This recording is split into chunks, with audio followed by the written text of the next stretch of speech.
বিসমিল্লাহ করেছিলেন সাব্বির রহমানকে দিয়ে, এরপর ফিরিয়ে দিয়েছেন জিয়াউর রহমানকে।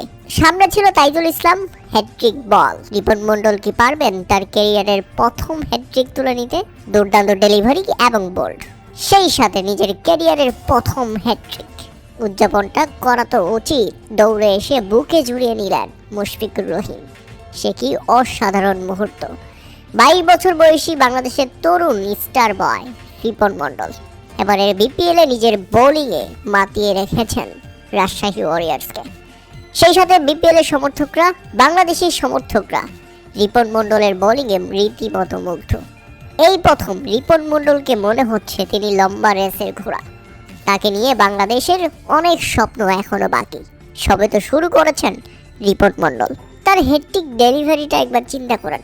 যেভাবে বোল্ড করে দিয়েছিলেন তাইজুল ইসলামকে, তাতে মনে হচ্ছিল হ্যাটট্রিক করার জোশ নিয়েই নিজের শেষ ওভার করতে এসেছিলেন রিপন মন্ডল, এবং দারুণ বোলিং করেছেন এদিন।